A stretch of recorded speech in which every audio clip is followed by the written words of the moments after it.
হয় যে রাজনৈতিক ধারা আছে সেটার উপরে ভিত্তি করে। বাংলাদেশে যে প্রধান রাজনৈতিক ধারা আছে এটা যদি নদী বলি, এই নদীগুলো কিন্তু বিশাল, কিন্তু দুঃখজনক হচ্ছে এই নদীগুলো সবগুলোই শুকনো। মানে যে রাজনৈতিক ধারা যে নদীতে বইতে পারতো সেটা তারা বইতে পারতেছে না। মার্কেটিং এর ভাষায় এটা বলে পজিশন। কোন রাজনৈতিক দল তার পজিশন ঠিক করতে পারে না। মানে আপনাকে কিন্তু ধরে নিতে হবে আপনাকে সবাই ভোট দেবে না, কিন্তু আপনাকে জানতে হবে আপনি কার ভোট চান। আমাদের ভোটের সময় স্লোগান আছে না একটা, ভোট চাই ভোটারের, দোয়া চাই সকলের। এটা মারাত্মক ভুল স্লোগান। সব ভোটারের ভোট আমি চাই না, আমি সবার দোয়াও চাই না, আমি আমার কনস্টিটিউয়েন্সির ভোট চাই। আসেন ব্যাপারটা একটু বুঝেন। রাজনীতিতে আপনি কার ভোট চান আর কার ভোট চান না সেটা ঠিক করতে হবে। আপনি কার ভোট চান সেটার উপরে ঠিক করবেন আপনার ভাষা, আপনার দাবি, আপনার নেগেটিভ, আপনার অর্গানাইজেশন, আপনার কর্মী বাহিনী, আপনার কর্মসূচি। ধরেন আমি আমার ভিডিও দিয়ে উদাহরণটা দিই, মানে কেউ মনে করেন না আমার ভিডিও দিয়ে উদাহরণ দিতে আমার জন্য সুবিধা, আপনাদেরও বুঝতে সুবিধা। আমার ভিডিও বাঙ্গু এলিটেরা দেখুক এটা আমি চাই না। আমি চাই দেখলে তারা আমার গ্যাল পাবে। তাই ওরা কি করলে আমার গ্যালাবে সেটা বেশি করে করি, বেশি বার করি। বিএনপির জামাই কোটার বুদ্ধিজীবী আছে না, সে লিখেছে আমার নাকি এলিটদের ভ্যালিডেশন চাই। এই জামাই কোটার বুদ্ধিজীবী আমার বাপের দমকি সাথে গেছে যে আমি এলিট ভ্যালিডেশন চামো। মানে এলিটদের আছে নাকি, তোকে আছে নাকি? সংখ্যায় কম, তোরা ভীরু, তোরা কাপুরুষ, তোরা চোর ডাকাত, তোরা দুর্বৃত্ত, তোরা করিস লুটপাট দেশের সম্পদ, তোরা কিপটা, পকেট থেকে টাকা বেরোয় না। আমি কোন আক্কেলে আমি চাই ওরা আমার ভিডিও না দেখুক। আমার ব্যক্তিগত একাডেমিক বা পেশাগত জীবনে আমি যেটি যাবার পারছি, যেটি কম বেশি যেটি যাবার পারি, বাঙালিদের মধ্যে আপনি হাতে করে কয়টা পাইবেন, আমার ধারে কাছে আসতে পারবেন। কিন্তু তাও আমি ওই দলে যাবো না বাঙালিতে। আমি চাই আমার ভিডিও দেখুক গার্মেন্টস শ্রমিক, সিএনজি চালক, রিক্সাওয়ালা, কাজের বুয়া, বস্তিবাসী, সাধারণ সৈনিক, রাজমিস্ত্রি, বাস শ্রমিক। আমি চাই না আমার ভিডিও দেখুক মতিউর রহমান, মাহফুজা নাম, ছায়ানটি। আমি বরং উতলা হবো যদি একজন দরিদ্র মানুষ আমার ভিডিও না দেখে, মাদ্রাসা ছাত্র যদি আমার ভিডিও না দেখে, জামাই কটার বুদ্ধিজীবী না দেখুক আমার ভিডিও। আমি সেটাই চাই। আবার ধরেন এই যে হাসিনুলের পোশাক করতে আছে না, এটা ওই আমার ভিডিও দেখুক। আমার এটা চেনার দরকার নাই, এগুলো কুত্তা প্রচুর আছে। যাই হোক, এখন সব মাদ্রাসা ছাত্র কি আমার দর্শক হোক, দরিদ্র মানুষ আমার দর্শক হোক, সেটা আমি চাই না। আমি সবাই দেখাইতে চাই না। হাসিনারে যারা কমি জননী উপাধি দিছিল তারা আমার কনস্টিটিউয়েন্সি না। এদের মধ্যে যারা ভারতীয় আগ্রাসনবাদ বিরোধী, সিভিল মিলিটারি ব্যুরোক্রেসির বিরোধী, তারা আমার কনস্টিটিউয়েন্সি। বাংলাদেশে আসলে কয়টা দল হতে পারে? বাংলাদেশের 3টা বড় দল গঠিত হওয়ার সম্ভাবনা আছে। কইতে পারেন বিএনপি জামাত তো 2টা বড় দল, হ্যাঁ ঠিক আছে, কিন্তু কোন দলই আসলে তার রাজনৈতিক পজিশনটা ঠিক করতে পারেনি। এবং রাজনৈতিক পজিশনিং ঠিক করতে হবে এই ধারণা আছে কিনা কে জানে। বিএনপি যে ডিজাস্টার করছে তারা আওয়ামী লীগ হয়ে যাইতে চাইতেছে। মির্জা ফখরুল আওয়ামী লীগারদের বলতেছে নৌকার পাশে ধানের শীষ আছে, আপনারা কেউ হতাশ হবেন না, ধানের শীষ আপনাদের পাশে আছে। এই যে ছিল আমাদের, তাই না? নৌকা না, নৌকার যে ক্যান্ডারি, যে মূল মাঝি, ও নৌকা সবগুলো ফেলে দিয়ে পাড়ায় চলে গেছে।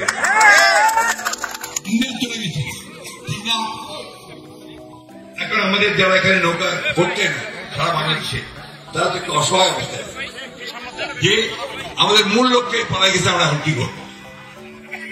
সেই জায়গায় আমি আপনাদেরকে এটুকু আশ্বাস দিতে পারি যে আপনাকে হতাশ হবেন না, ধানের শীষ আপনাদের পাশে আছে, আমরা আপনাদের পাশে আছি। আমরা বেঁচে থাকতে আপনাদের গায়ে কেউ ফুলের টোকাও দিতে পারবেন না, এই কথাটা আমরা তো পরিষ্কার করে বলছি। এটা যে শুধু বক্তৃতা তা না, দেখেন কইতেছে মাঠের ক্যাম্পেনে যে আমরা আগে নৌকা ছিলাম এখন ধানের শীষ। শুনেন, এটা আমরা অনুরোধ করতেছি ধানের শীষে ভোট দিতে, এদের সামনে দেখে ভোট বলে যেটা নৌকা নেই ধানের শীষের সবাই সবাই আপনার ধানের শীষ, এখন আমরা নৌকা ছিলাম, হ্যাঁ এখন ধানের শীষ চলে গেছে। তার মানে ধানের শীষে সিল দিলে ওটা নৌকার জিয়া পড়বে, ধানের শীষে সিল দিলে ওটা নৌকার জিয়া পড়বে, আপনি নৌকার সিল মারছেন। এটা মাথায় রেখেন, এটা মাথায় রেখেন তারা কিভাবে লীগের পুনর্বাসন করতেছে। বিএনপি বুঝতে পারতেছে না যে আওয়ামী লীগ পুরোপুরি অতীত হয়ে গেছে, এটা শেষ, মরে গেছে। আওয়ামী লীগকে কব্বর দিয়ে সামনের দিনে রাজনীতি করতে হবে, উল্টা ওরা আওয়ামী লীগকে পুনর্বাসন করে আগামী রাজনীতি করতে চাইতেছে। বাংলাদেশের মানুষ একসময় মুসলিম লীগকে ব্যবহার করে পাকিস্তান অর্জন করছিল, পাকিস্তান হাসিল করছে, পরে আওয়ামী লীগকে ব্যবহার করে স্বাধীন বাংলাদেশ হাসিল করছে। এই দুই দলের জীবনের উদ্দেশ্য যখন পূর্ণ হয়ে গেছে তখন কিন্তু তারা তখন নতুন বাস্তবতায় নিজেদের রূপান্তর করতে পারেনি, ফলে তারা মরিছে। বিএনপি এরকম 24-এর আন্দোলনে বিএনপি কে নেতা মানছে সবাই। বিএনপি নতুন বাস্তবতায় নিজেকে পরিবর্তন করতে পারেনি। বিএনপি মনে করতেছে তারা যা কইবে, যেহেতু তারা বড় দল, পাবলিক তাই খাবে। জি না, দুনিয়া এত সোজা না। জনতার মন কোন রাজনৈতিক দলের গুদামে জন্মায় না, বরং জনতার মনের যে ধারা থাকে সেই ধারার উপরে ভিত্তি করে রাজনৈতিক দল, রাজনৈতিক চেতনা, রাজনৈতিক আদর্শ এটা গড়ে ওঠে। বাংলাদেশের জনগণের বহু ধারা আছে, কিন্তু বড় শক্তিশালী ধারা 3টা কইছি না, কিন্তু রাজনৈতিক দলগুলো 3টা ধারা ঠিক মতো চিনতে পারতেছে না, তাই তারা তাদের পজিশনিং করতে ব্যর্থ হইতেছে। আওয়ামী লীগের সময় সবাই মিলে বিএনপি কে নেতা মানছে, আমরাও মানছি। আমি বিএনপির সাথে কাজ করছি, এখন তো হবে তারেক রহমানের সাথে কাজ করছি। হাসিনা পালানোর পর এখন 3টা ধারা প্রত্যেকে নিজের নিজের গতিপথে ছুটবে, এটা স্বাভাবিক। কিন্তু বিএনপি হয়তো বুঝতে পারতেছে না কোন দিকে যাইতে হবে, কারণ তাদের সাথে যারা কাজ করতো তারা তো সবাই আর তার সাথে নাই। বিএনপির তো বোঝাপড়া ছিল না, সেজন্য ওরা আওয়ামী লীগ পুনর্বাসনে ব্যস্ত হয়ে পড়ছে। মনে করতেছে আওয়ামী লীগের ভোট আমরা নিব, আগের ভোট তো আছেই, আওয়ামী লীগের ভোট নিতে গেলে আগের ভোট থাকবে না। আমার ধারণা বিএনপি ইলেকশনে হাইডা নষ্ট হয়ে যাবে, ভোটে হারলে আর কে বিএনপি করবে? এই জায়গায় জাতীয়তাবাদী আর একটা দল দাঁড়াবে জিয়ার আদর্শ নিয়ে। তাহলে 3টা ধারা কেমনে কিভাবে চিনবেন এবং কোন দল কোন পজিশনে স্থির করবে সেটা নিয়ে একটু আলোচনা। প্রথম ধারা ন্যাশনালিস্ট, জাতীয়তাবাদী ধারা, এটা জিয়াউর রহমানের রাজনীতি। তারা বাংলাদেশের জনগোষ্ঠীকে পশ্চিমবঙ্গের বাঙালির চাইতে রাজনৈতিক ভাবে ভিন্ন এইভাবে উপস্থাপন করছে। পাহাড়ের সাথে সমতলের বিবাদ মেটানোর একটা সম্ভাবনা তৈরি করছে, করতে পারছে কিনা সেটা অন্য জিনিস, কিন্তু সম্ভাবনা দেখাইছে। বাঙালি রেসিস্ট জাতিবাদী রাজনীতির অবসান দেখছে, ভারতীয় আধিপত্যবাদের বিরুদ্ধে দাঁড়ানোর ক্ষমতা দেখছে। 2 নম্বর হইতেছে ইসলামী ধারা। এই ধারা বিপুল শক্তি এবং সমর্থন পেয়েছে, কিন্তু ভবিষ্যতে ঠিক কিভাবে নিজেদের বিকশিত করবে তার নিশানা নাই। শুধু ইসলামী রাজনীতি হিসেবে এদের সম্ভাবনা একসময় সীমিত হয়ে যাবে, বিশ্ব পরিস্থিতিও তাদের অনুকূলে না। তবে তারা যদি রাইট স্ট্র্যাটেজি নিয়ে অ্যালায়েন্স করতে পারে লিবারেলদের সাথে, এমনকি লেফটদের সাথে, তাহলে তাদের সামনে দাঁড়ানোর মতো কোনো শক্তি থাকবে, কিন্তু তারা এখনো সেই পথে এখনো হাঁটে নাই। 3 নম্বর ধারার আলোচনা শুরু করার আগে এইটা একটা প্রসঙ্গ অবতারণা করা জরুরি। আমি এটা আগেও নানাতে বলছি, এখানে এনসিপি তার রাজনীতি দাঁড় করাতে চেষ্টা করছে। আমরা নয়া বন্দোবস্তের কথা শুনছি, তাই না? সেটা কি? এটা একটু বুঝে দেখি। নয়া বন্দোবস্ত আমরা 2 ভাবে বুঝে দেবো। প্রথম হচ্ছে যে আমাদের এখানে একটা পার্মানেন্ট সেটেলমেন্ট ছিল 1793 সালে, জমিদারি প্রথা। জমিদারি কিনে নিত ব্রিটিশদের কাছ থেকে, প্রজাদের জমি কেড়ে জমিদারি কায়েম করতো এবং প্রজারা খাজনা দিয়া ওই জমিতে ফসল ফলাইত। এইটাই এখনো টিকে আছে। আমরা রাষ্ট্র বানাইছি, কিন্তু ওই জমিদারি প্রথাই এখনো টিকে আছে। এখনকার সরকারি কর্মচারী, পুলিশ, মিলিটারি, আদালত, রাজনৈতিক নেতা, এরা সবাই সেই জমিদারের ছায়া। তারা দেশটাকে একটা জমিদারি মনে করে, তালুকদারি মনে করে। ছাড় না বললে সেইটা যায় না সরকারি কর্মচারীরা। ওই জমিদারি প্রথার মানসিকতা, তাদের কাছে জনগণ গোলাম, তারা মালিক। আর রাজনীতি মানে কি? রাজনীতি মানে হইতেছে এই যে সিস্টেম, এই যে তালুকদারি, এই তালুকদারিতে কে কতটুকু এই প্রতিষ্ঠানগুলোর সুবিধা নিয়ে জনগণকে একটু স্বস্তি দিতে পারে।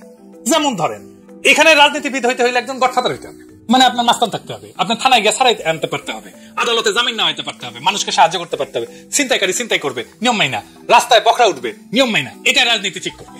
ঘুষের একটা রেট থাকবে, ঘুষ নিবে, কাজ করে দেবে। এদেরকে নামে পাবলিক সার্ভেন্ট বলা হয়, এরাই দেশের প্রকৃত মালিক।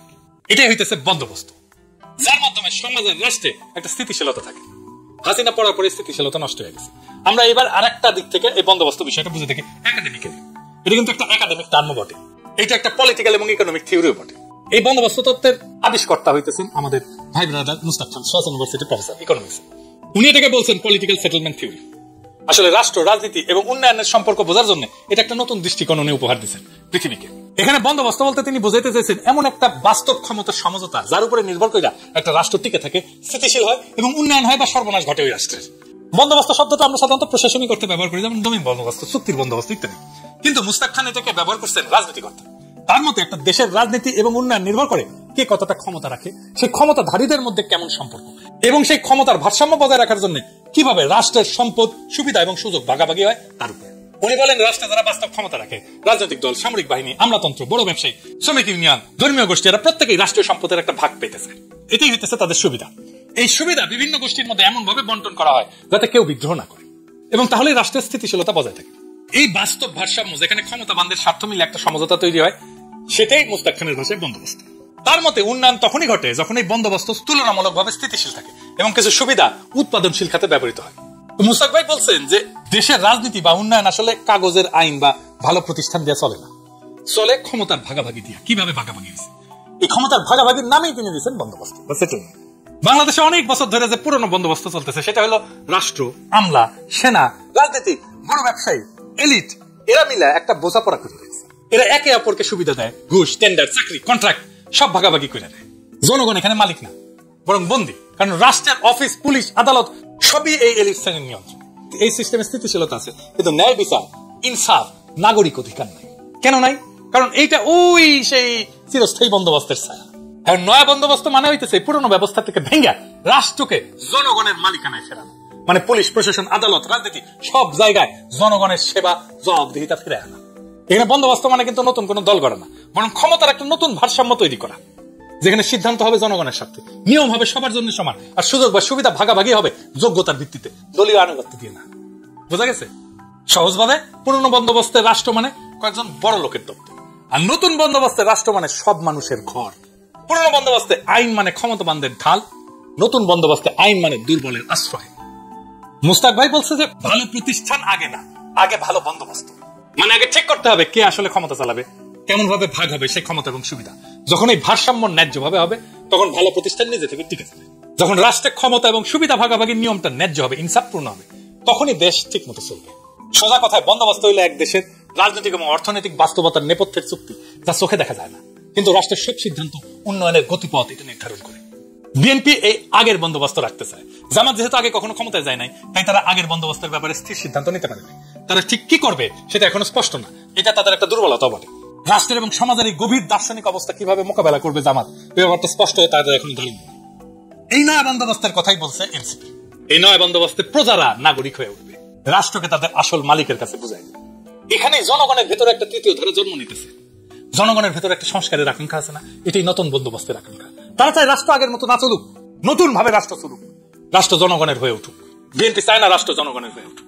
এই তৃতীয় ধারার পথে যাত্রা বেশ কঠিন। এই তৃতীয় ধারায় যাওয়ার মতো শক্তি এখনো অর্জন করতে পারে নাই এনসিপি। এখন প্রশ্ন হইতেছে এনসিপি কি পারবে এটা করতে? তারা কিভাবে ইলেকশন করবে? তারা কি অ্যালায়েন্স করবে? তারা কি ঐক্য করবে? কোন নতুন দল কি সেই পথে হাঁটবে, নাকি ইতিহাসের পথ ধরে অজানা কালের অপেক্ষা করবে? আমরা এখন এটা জানি না, তবে সময়টা খুব জটিল। আমরা কয়েক সপ্তাহের মধ্যে জানতে পারবো। বড় পরিবর্তন হয়ে যাবে, আগামীর গতিমুখ নির্ধারিত হয়ে যাবে। রাজনৈতিক দলগুলো যাই করুক, জনগণের একটা এজেন্সি দাঁড়ায় গেছে, তারা চাইলে কিছু করতে পারে। তাদের কণ্ঠস্বর দাঁড়াইছে, তারা আগের বন্দোবস্তে ফিরতে চায় না। তাই আগামী সময়ে পুরনো বন্দোবস্তের রাজনীতির ধারক এবং বাহক বিএনপির বাইরের শক্তির একটা ব্যাপক ঐক্যের সম্ভাবনা আমি দেখি। যদি এর মধ্যে জামাত তার ভবিষ্যৎ স্ট্র্যাটেজি আর মিত্র বাইছা নিতে পারে, তাহলে এই ঐক্য খুব দ্রুতই হয়ে উঠবে আর সারা দেশের মানুষ তার পিছনে র্যালি করবে।